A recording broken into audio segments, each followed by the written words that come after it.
말씀을 가지고 이 시대를 살아가는 그리스도인의 가치관이라는 제목으로 이렇게 은혜를 나누기로 원합니다. 고전 유명 작가 가운데 해밍웨이 여러분 아시죠? 특히 그 대표작 노인과 바다라는 책에 이런 어떤 메시지가 있습니다. 노인이 바다에서 물고기 한 마리를 잡으려고 온갖 고생을 하잖아요. 그러다가 많은 날을 바다에서 그렇게 나가서 물고기 한 마리 잡으려고 기다리다가 겨우 천신만고 끝에 커다란 물고기 한 마리가 이렇게 잡힌 겁니다. 그러니까 얼마나 여러분 기쁘겠습니까? 큰 물고기를 이제 가지고 이제 배에다가 이 물고기를 매달고 기쁨으로 이제 자신의 그 고향, 그 항구로 돌아오는데 이제 도착을 해서 그 물고기를 꺼집어 내봤는데 그 꺼집어 내봤더니 아니 웬걸 물고기가 그렇게 보면 포동포동하게 있었던 그 물고기 살들이 다 어디 가쁘고 앙상한 뼈만 그렇게 남은 겁니다. 나중에 알아보니까 이 상어떼가 이 노인 모르게 그 밑에서 바다 밑에서 그 물고기를 다 뜯어먹어 버려가지고 앙상한 그 보면 뼈다구만 이렇게 남은 겁니다. 그러니까 이 노인이 얼마나 허탈했겠습니까? 여러분, 인생의 허물을 말하는 대목이 바로 이것이 아닐까 생각을 해봐요. 여러분들 교회 나와서 자꾸 이제 인생에 관해서 물어보는데 다시 한번 물어보는 거예요. 여러분들 인생은 뭐라고 생각을 합니까? 여러분들 그래도 대학 다니고 또 공부도 좀 하고 또 여러 가지 경험도 쌓고 전문적인 지식도 또한 내가 가져서 또한 능력도 많고 그래서 아이도 낳고 열심히 살아봤는데 이 노인과 바다의 이 이야기처럼 돌아오는 것은 앙상한 물고기 뼈 같은 그런 허무한 때를 우리가 경험할 때가 있다는 겁니다. 인생은 참 허무하다는 거예요.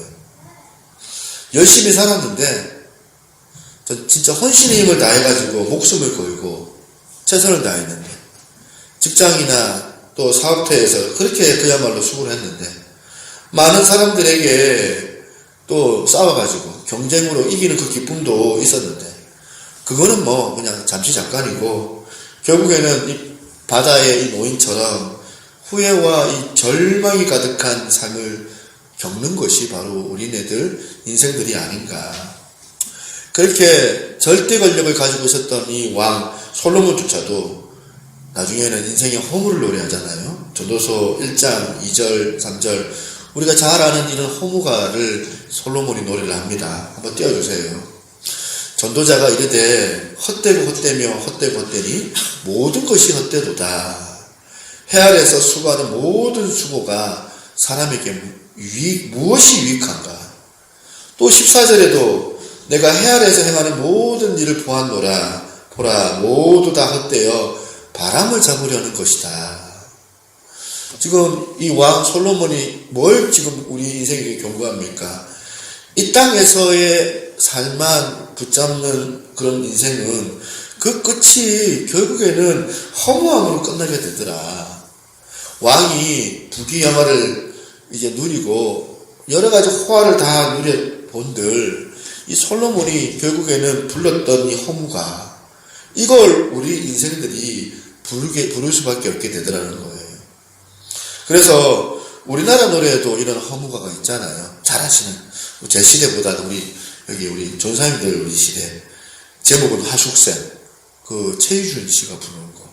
인생은 나그네 길 어디로 와서 아닙니다.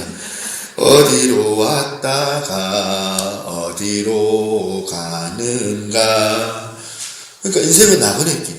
제목을 보니까 인생은 나그네 길 구름이 흘러가듯 또 돌아가는 길에 정일랑 두지 말자 미련일랑 두지 말자. 인생은 나그네 길 구름이 흘러가듯 정처 없이 흘러서 간다. 이 말씀 준비하면서 제가 또 하숙생 이 노래 말이 가사가 귓가에서 계속 맴돌아서 그 가사 말을 가만히 보니까 그야말로 이 인생은 혼미한 인생. 어디로 왔는지도 모르고 어디로 가는지도 모르는. 그래서 이 땅에서 보면 정도 줄 수가 없고 사랑도 나눌 수가 없고 이 구름이 흘러가듯이 인생은 내 맡길 수밖에 없는 그런 허무한 인생을 살아가게 되더라 하는 거예요. 이 비슷한 내용이 창세기에도 나오는데 이 창세기의 야곱이 할아버지가 다 돼가지고 나이를 먹어서 이걸 깨달은 겁니다. 창세기 47장 8절 9절이죠. 바로가 야곱에게 묻되 내 나이가 얼마냐? 야곱이 바로에게 아뢰되 내 나그네 길의 세월이 130년이니이다. 내 나이가 얼마 못되니 우리 조상의 나그네 길의 연조에 미치지 못하나 험악한 세월을 보내었나이다. 여러분 이 야곱의 인생 조금이라도 아시면 야곱이 정말 이런 말 할 만하다 이렇게 싶을 겁니다. 이렇게 험악한 세월을 보낸 게 야곱인데 야곱이 마지막에 돼서야 이걸 깨달은 거예요. 참 인생이 혼미하다.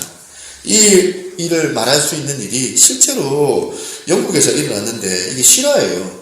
2012년 4월에 있었던 마라톤 경기인데 이 영국 썬더랜드 마라톤 풀코스 경기에서 무려 참석자가 5,000명이나 됐다고 해요. 그런데 놀라운 일이 벌어진 겁니다. 결승전에 도착한 사람은 딱 한 사람, 1등 한 명만 딱 완주 통과하고 나머지는 다 부정실격. 그런 일이 일어난 거예요. 왜 이런 일이 일어났는가 가만히 보니까 1등과 2등 사이에 벌어진 간격이 있었는데 2등이 쫓아가다가 따라오는 그 이정표를 잘못 착각을 해가지고 그 코스를 벗어나서 달린 거예요. 그러다가 보니까 2등 뒤에 따라왔던 3등들이 그 2등 보고 따라가다가 다 보면 2등하고 함께 이상한 길로 가다가 돌아서 오는 바람에 다 실격이 된 거예요. 5,000명이. 선진국 이 영국에서 믿겨지지 않는 이 실화라는 거예요. 이걸 들어보면서 이거는 우리 인생하고 비슷하다. 오리지널은 없고 누군가 앞서가니까 그 사람 믿고 그냥 따라가는 거예요. 삶을 마무리해보는데 앞사람 따라가서 앞사람 하는 대로 열심히 살아가 봤는데 삶을 마무리할 때쯤을 보니까 이 길이 아니네. 이제 죽을 때 다 됐는데 그러고 싶은 거예요. 그래서 인생은 어디로 와서 어디로 갔는가 허무한지 그 인생의 허무를 알지 못한 채 그런 노래나 인생의 허무만 노래하는 그런 어떤 인생들 그게 많은 게 우리들의 세계들이란 우리 시대의 현실이라는 거예요. 성경에 이런 혼미한 인생들을 우리가 찾아보면서 생각을 해보니까 이것과는 너무나도 확연하게 대조가 되는 그런 인물이 나오더라는 겁니다. 바로 사도 바울입니다. 그에게는 인생의 혼미함이 없어요. 사도행전 20장 24절 우리 다 같이 한번 읽어볼까요? 같이 한번 시작. 내가 달려갈 길과 주 예수께 받은 사명 곧 하나님의 은혜의 복음을 증언한 일을 마치려 하면은 나의 생명조차 조금도 귀한 것으로 여기지 아니하노라. 이 표현 구절 자체가 확고하지 않습니까? 디모데후서 4장 7절에도 나의 선한 싸움을 싸우고 나의 달려갈 길을 마치고 내 믿음을 지켰으니 이 얼마나 확신에 찬 어조입니까? 지금 바울은 자기 인생에 대한 주저함조차가 없어요. 또 바울이 앞에서 불러봤던 이 허무가를 부르는 인생들과는 다르게 또 인생은 나그네 길 어디서 왔고 어디로 갔는가 구름이 흘러가듯이 살아가는 그런 막연한 인생을 사는 사람들과는 확실히 확연히 다른 그런 삶을 사도 바울이 사는 것을 보여줍니다. 여러분 이 비결이 뭘까요? 그래서 바울을 가만히 보니까 자기 인생의 이 혼미함을 막는 비결이 있는데 그 중에 하나가 뭐냐면 바울은 분명히 인생의 종착점이 뭔지를 알았다는 사실이에요. 그래서 나는 이 길로 간다. 분명히 누가 뭐라 해도 나는 내 갈 길을 이제 내가 분명히 알고 있으니 내가 이 길이 분명한 길이고 이 길 끝에는 예수 그리스도께서 서 계신다. 이 확신이 있는 마음을 가졌던 사람이 바로 사도 바울이었다는 거예요. 더 중요한 것은 이 바울이 그렇게 자기 인생이 가야 될 그 길에 그 종착점이 그 마지막에 주님이 서 계신다는 그 확신이 있었을 뿐만 아니라 그 목적지를 향하여서 나아가는 그 여정길에서도 가이드가 있는 인생이었다는 거예요. 그래서 하나님이 자기 인생에 가이드가 세워주셨다는 거예요. 혼미한 인생길에 이 궤도이탈하지 않도록 그야말로 이 마라톤길에서 엉뚱한 길로 그렇게 들어서는 이 혼미한 이런 사태 형국 가운데 하나님은 나를 붙들어 주셔가지고 그런 인생들 함께 가지 않고 다시 궤도를 옮겨갈 수 있도록 하나님께 나를 지켜주었다. 그래서 여러분들도 마찬가지예요. 하나님 이렇게 기도하는 거예요. 내 인생 한 걸음 한 걸음 하나님의 인도하심이 있게 하시고 그래서 나의 가이드가 되어주셔서 내 삶 가운데 있는 이 인생의 이 혼미함이 없도록 도와주시고 바울처럼 내 마지막 날 허무가를 부르며 끝내는 인생이 아니라 확신에 찬 그런 인생으로 그렇게 보면 목적지에 서 계시는 그 주님을 만나 그렇게 기뻐할 수 있는 그런 인생 되게 도와주옵소서. 그렇게 기도할 수 있는 복된 여러분 되시기를 소망합니다. 우리가 제대로 된 그 길을 가고 싶습니다. 올바른 그 길을 내가 가고 싶습니다. 속도가 중요한 것이 아니라 방향이 중요한 건 아닙니까? 그러니까 저의 잘못된 판단이나 연약한 모습조차도 하나님 앞에서 은혜의 도구가 내가 되게 도와달라. 자꾸 많은 사람들이 이 요한계시록을 오해할 때가 있는 거예요. 요한계시록을 전에도 설명했지만 무서운 책, 공포스러운 책, 어려운 책이다. 저주받은 책이다. 사람들이 이 책을 오해했지만 절대로 이 요한계시록은 그런 책이 아니다는 겁니다.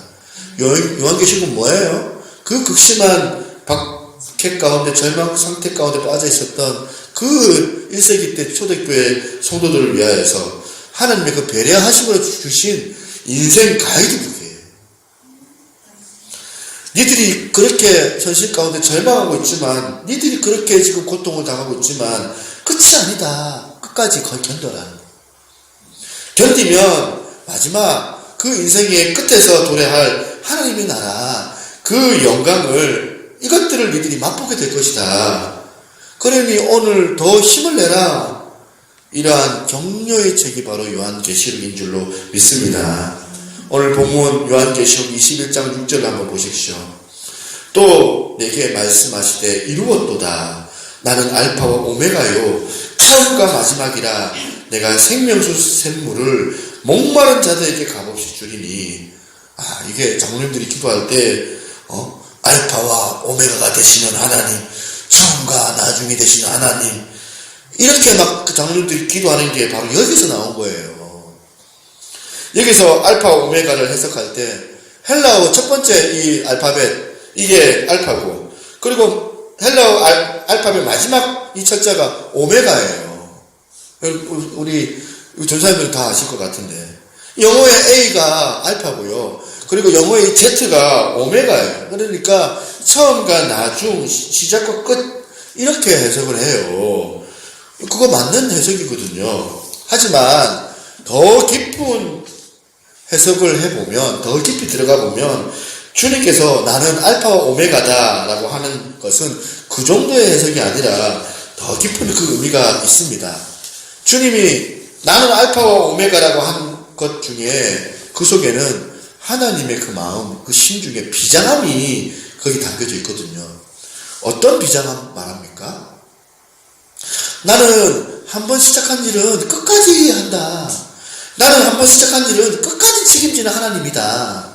나는 시작한 일은 끝까지 완성해내는 그런 하나님입니다. 저도요, 제 인생을 한번 되돌아보면 그냥 그전에는 교회 나왔다니 갔다니 하고 그냥 예배는 드리지만 감동도 없이 기대감도 없이 그렇게 앉아있던 그런 모습도 있었던 것 같고요.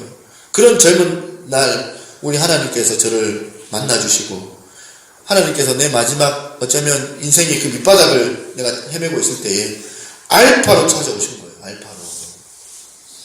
상상을 초월할 수 없는 그런 일들을, 기적 같은 일들을 내 인생 가운데 보여주시면서 그때마다 하나님께서 붙들어 주시고, 그것으로 말미암아 그 알파의 하나님을 내가 경험을 하고, 그 이후에 하나님께서 그냥 넘어가셨냐?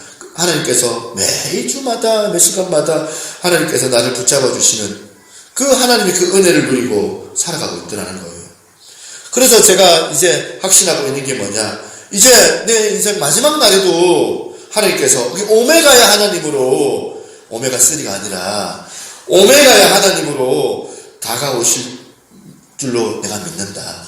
내 마지막 내 인생 하나님께서 끝까지 책임져 주실 것이다. 반드시 하나님께서 나를 마지막 때까지 붙잡아 주실 것이다. 그 붙들어 주시는 그 하나님이, 그 비장한 그 하나님의 자기 선포가 뭐냐면 바로 나는 알파요, 나는 오메가다, 이 선포인 거예요. 그래서 여러분, 과거에 여러분의 인생에 알파로 찾아오신 그 주님께서 이제 먼 훗날 마지막 때 여러분 인생의 오메가로 하나님께서 인도해 주실 줄로 믿으시기를 바랍니다. 이 믿음을 바울이 가지고 있었기에, 이 바울은 자기 인생이 어디로 왔다가 어디로 가느냐 이런 허무하고 나약한 노래나 부르는 사람이 아니었다는 거예요. 요한계시록 21장에 어떤 의미에서 가장 중요한 구절이 나와요.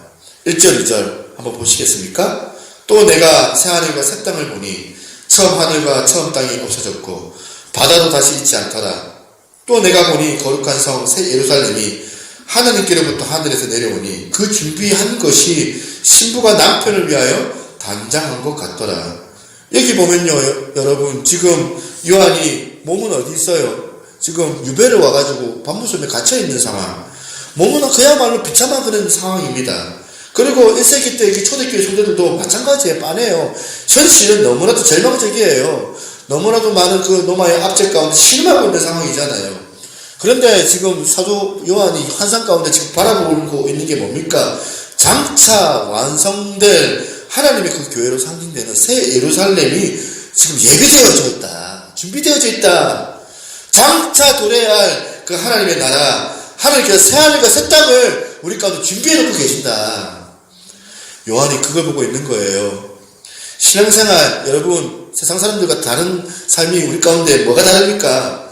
오늘을 살아가는 우리가 오늘만 바라보는 게 아니에요. 오늘의 그 현실만 보고 우리가 절망하고 절망하고 넘어지는 것이 아니라, 우리 하나님께서 우리를 붙들어 주셔가지고, 우리를 배려해 주셔가지고, 장차 도래해야 할 그 하나님의 나라, 지금 니들이 겪고 있는 이 고난, 이 어려운 연단, 너희들이 참아내고 다 이겨냈을 때에 그때 누리게 될 하나님의 나라와 그 영광을 앞으로 너희들이 누리게 될 것이다. 그것을 당겨서 보는 게 바로 신앙인 줄로 믿습니다. 우리가 이걸 못 보기 때문에 몸은 교회는 다니는데 이 세상 사람들과 다를 바가 없는 그런 세상적인 그 가치관에 헤매고 그렇게 아웅다웅 그렇게 하고 다니는 거 아닙니까? 요한계시록 21장 1절에 보면 우리가 진짜 하나님의 나라를 맛보고 누리고 요한이 경험한 영광을 본다면 우리 가치관이 이 땅을 살아가면서 바뀌어지게 되어져 있어요. 저는 오늘 이 가치관의 이 변화, 이 부분을 세 가지로 한번 정리를 해봅니다.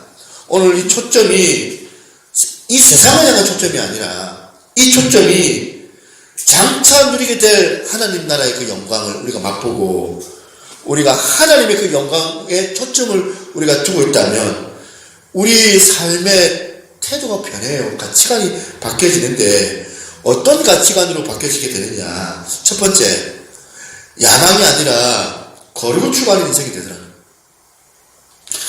2절을 다시 보시면 또 내가 보매 거룩한 성 새 예루살렘이 하나님께로부터 하늘에서 내려오니, 지금 사도 요한이 환상 중에 새 예루살렘을 보니까 그 성을 어떻게 지금 묘사를 합니까? 거룩한 성이라는 거예요. 이와 대조가 되는 게 뭐냐? 바벨론 큰 성, 요한계시록 18장 17절. 그의 고통을 무서워하여 멀리 서서 이르되 화이토다 화이토다. 그 다음 뭐라고 돼 있어요? 큰 성, 견고한 성 바벨론이여, 한 시간에 내 심판이 이르렀다 하고다. 지금 이 사단의 도성이 바벨론을 뭐라고 얘기를 해요? 큰 성이라고 얘기를 해요. 견고한 성이라고 얘기를 해요. 여기에 반해서 장차 우리가 누리게 될 새 예루살렘 성은 어떤 성이라고요? 거룩한 성이래요. 그래서 여러분, 우리가 지금 내 신앙 상태가 어떤 상태인가? 내가 영적으로 충만한가? 내가 어쩌면 어린아이 신앙이 아닌가?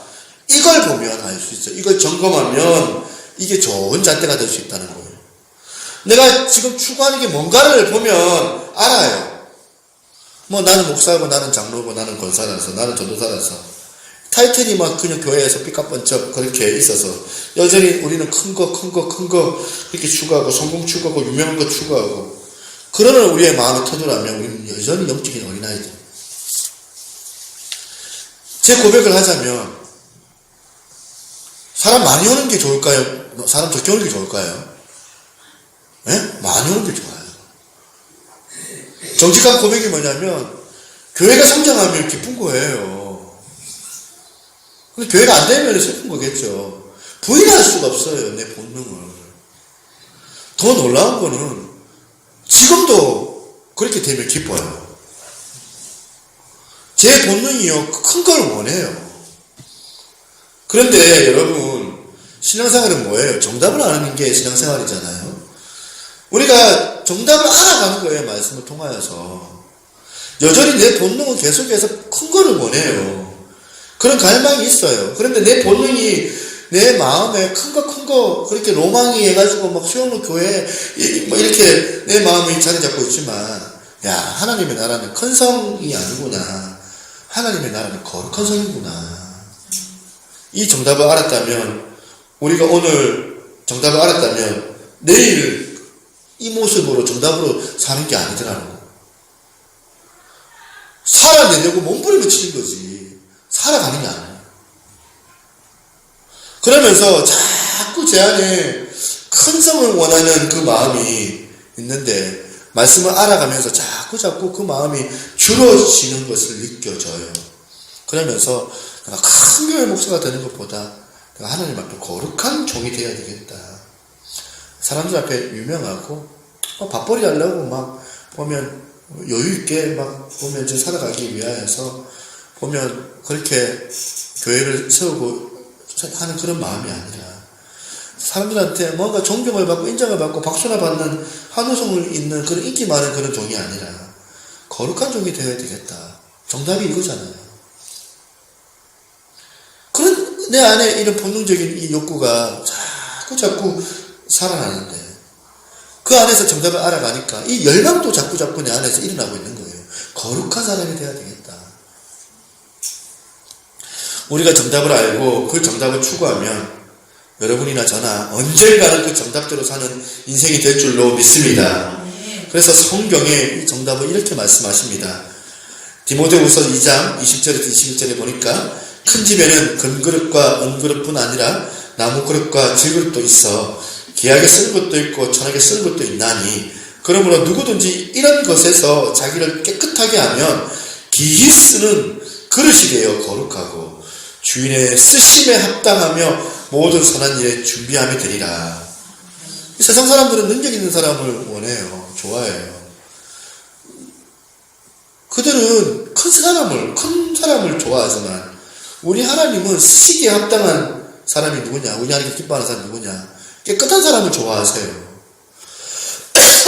깨끗한 그릇을 좋아하세요.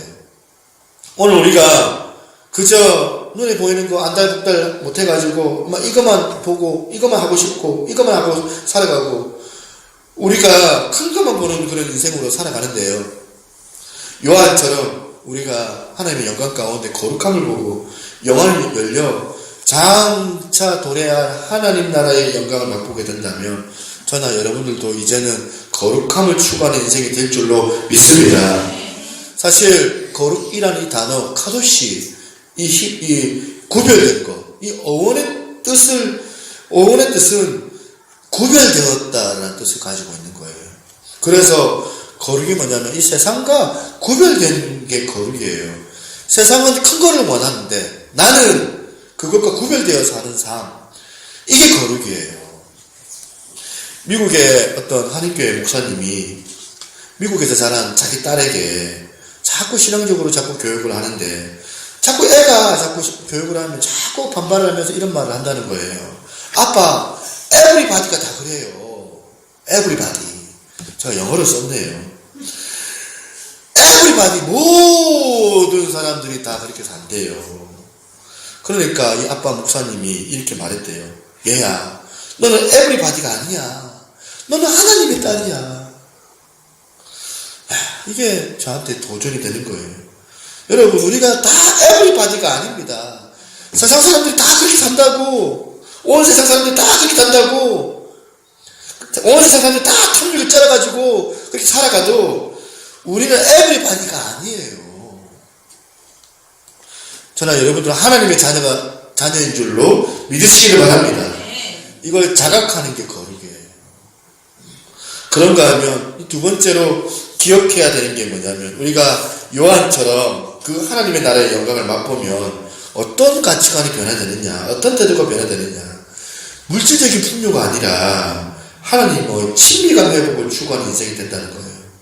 여러분, 과거에 교회 다녔을 때 많이 물질적인 풍요 여러분 추구했잖아요. 이거 주십시오, 저거 주십시오, 돈 달라고, 물질 달라고. 옛날 한국교회 60년대 70년대 참 가난했잖아요. 많은 목사님들이 설교할 때 천국을 설교하면 천국을 막 이렇게 묘사를 하는 거예요. 물질적으로 묘사를 많이 하는 거죠.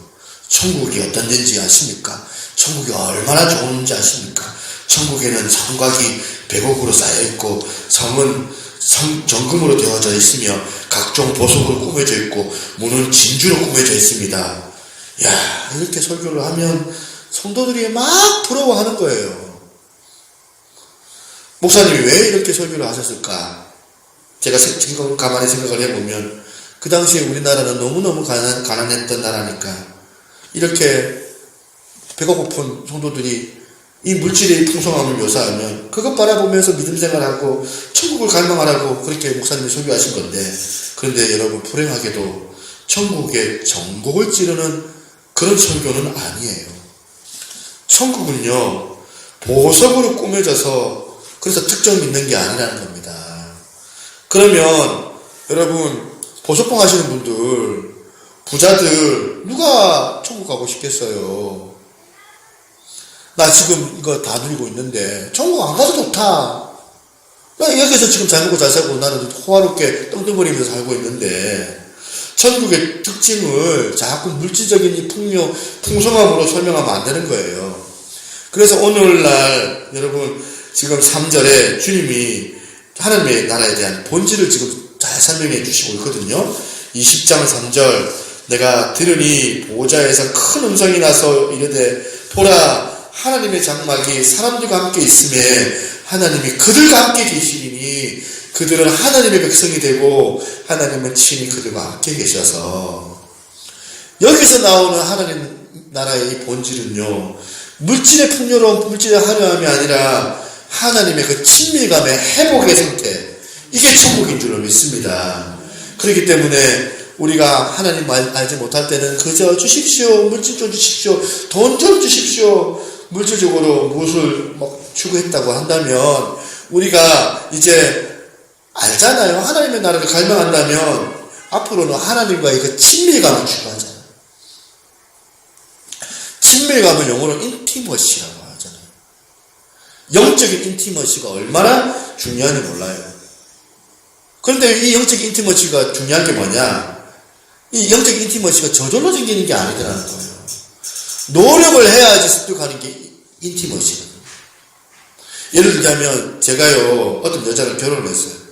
그래서 부부가 되었어요.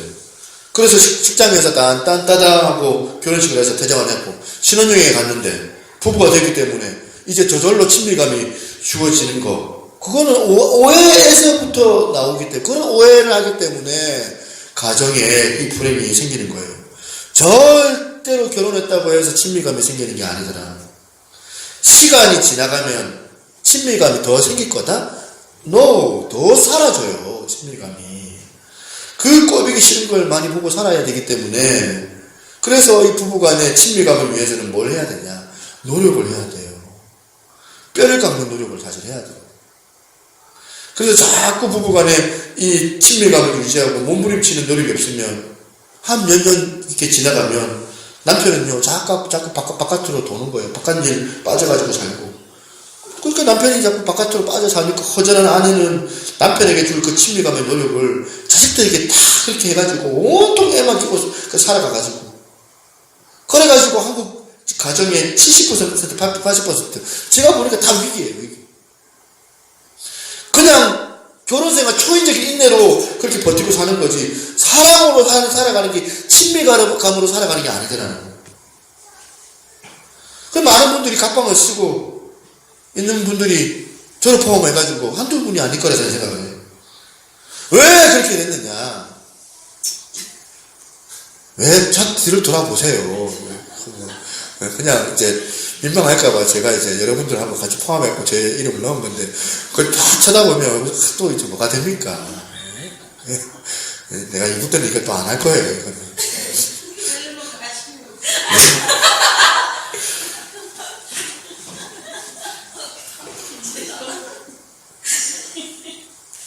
우리가 서로 친밀해지려고 노력을 해야 되거든요.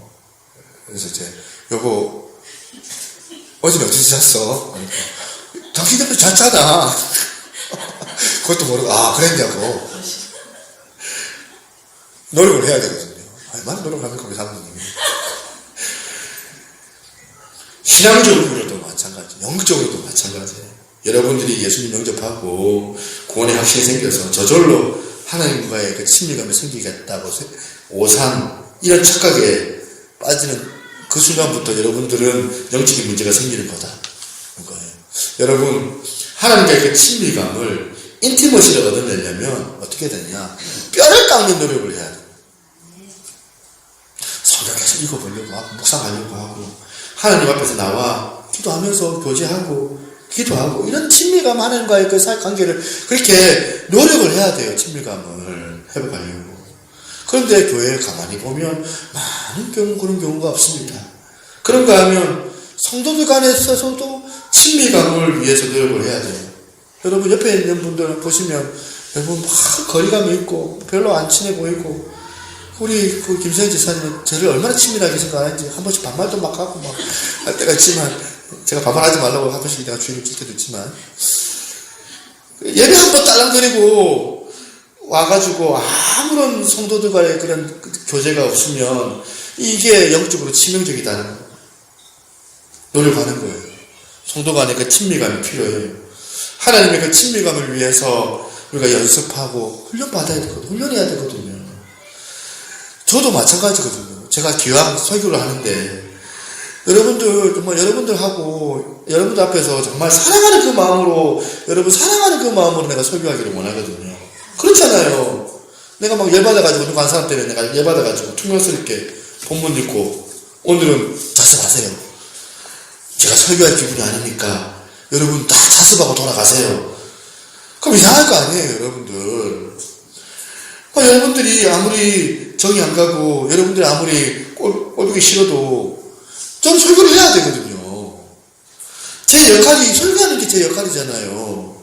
그러니까 제가 노력하는 거예요. 하나님께 구하는 거예요. 기왕에 내가 설교를 해야 하는데 하나님 정말 사랑하는 마음 저에게 주세요.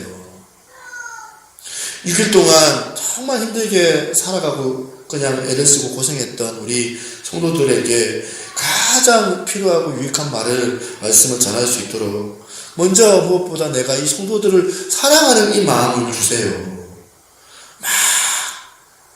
여러분 얼마나 제가 이걸 구하는지 여러분 아시는지 모르겠습니다. 제가 막 구하는 이유가 뭘까요? 안 되니까 구하는 거 아닙니까? 잘 안 되니까. 인간은요 사랑스럽지가 않거든요. 여러분들인들 제가 사랑스럽겠습니까? 여러분들이 노력을 해야 하는 거예요. 송은선 목사와 친밀한 관계가 되기를 원합니다.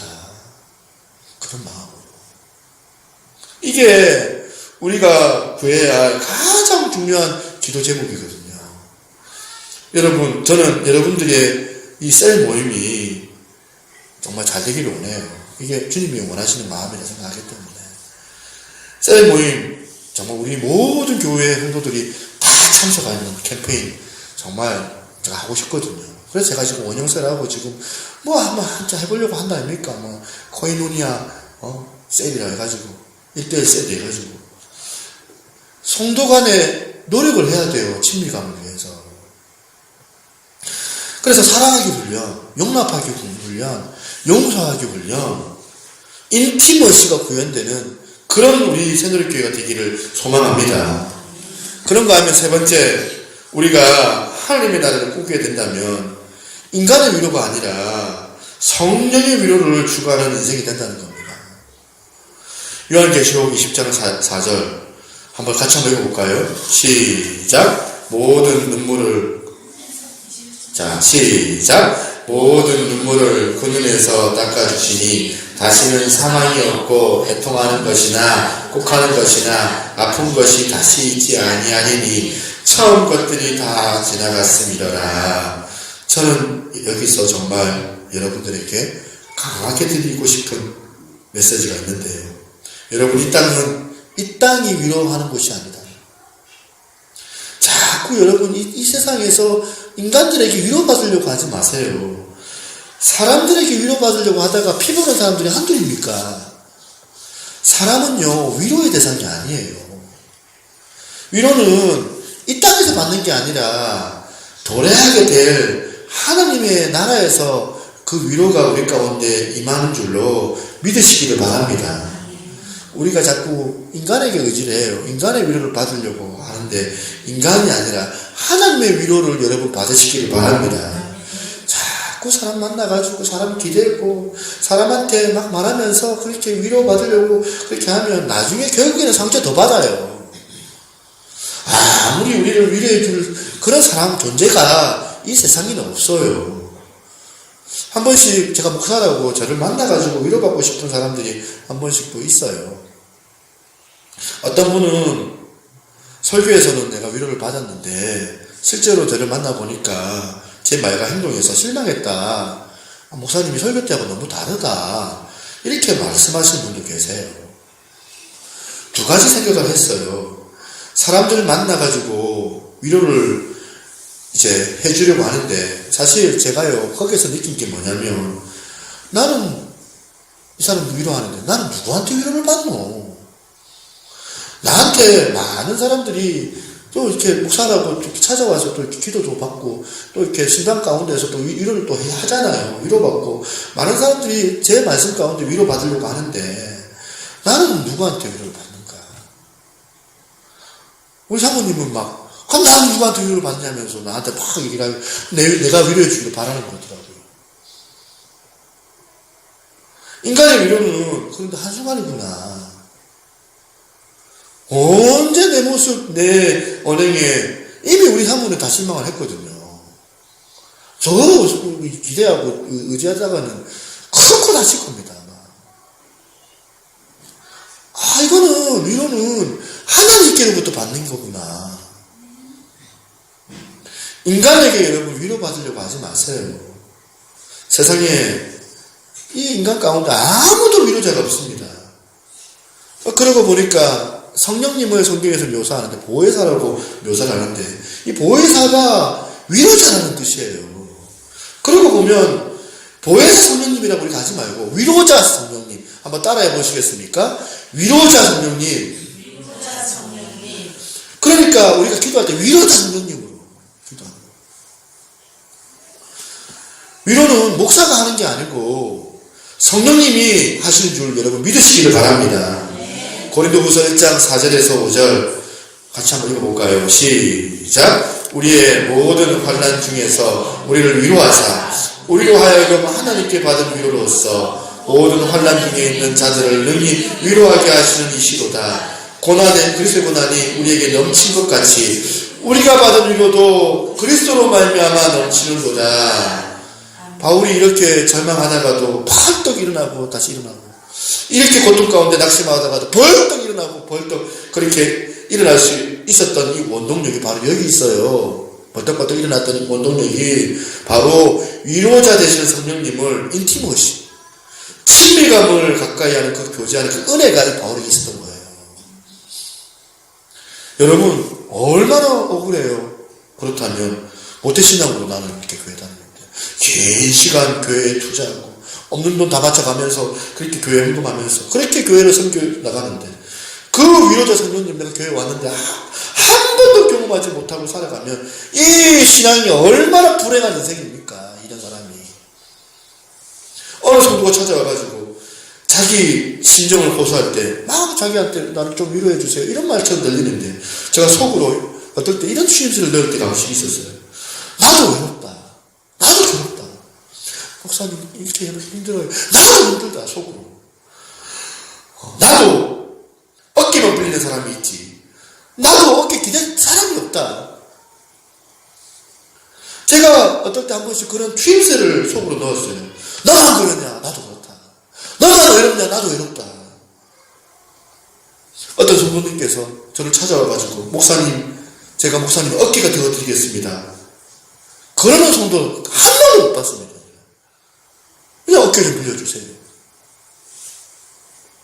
저는 누구에게도 기를 데 없는 그런 고독한 목사가 되었지만 씩씩하게 잘 일어날 수 있는 이유는 씩씩하게 자고나면 회복되는 이유는 자고나면 씩씩해지는 이유는 저한테 성령님이 위로자가 되어주시기 때문이에요. 이게 믿음이에요. 하나님이 이 땅에서 고통을 주시고 왜 우리에게 이런 어려움과 아픔을 주실까요? 하나님의 관심은 이 땅이 아니기 때문에 그래요. 안개처럼 사라질 이런 허무한 이 세상에 하나님께 관심을 기울이는 것이 아니라 요한이 보았더니 새 하늘과 새 땅 그 나라에 놀라운 천국 백성으로 살아가게 하기 위하여서 우리를 부족함이 없도록 이 땅을 훈련시켜 나가는 거예요. 그래서 훈련은 뭐예요? 그냥 대충 어정쩡하게 하는 게 훈련이 아니더라. 우리 찬유가 레슨을 가가지고 막 모니까 그 겨울에 막 탄력 훈련하고 막 받아내는 수비 훈련을 막 하는데 이제 지금 베이스 기타는 그렇게 안 해가지고 내가 지금 전사님도 답답해 하실 것 같고 저도 그래가지고 베이스 연주가 되겠어? 이런 마음인데 훈련은 뭐냐면 눈물이 쏙 빠지게 하는 거거든요.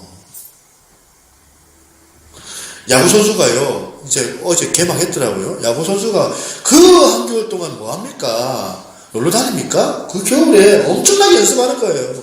그 겨울에 연습해놓고 그렇게 연습한 만큼 봄에 펄펄 나는 거거든요. 야구선수가 그 겨울에 엄청나게 연습을 해야 되는 것처럼 하나님의 관점은 우리가 이 시즌을 준비하면서 겨울에는 어떻게 해야 돼요? 연습하는 거예요. 이 땅에서 이 세상이 뭐예요? 겨울이에요. 이 세상은 우리에게. 우리가 여기 즐기러 온 거 아니거든요.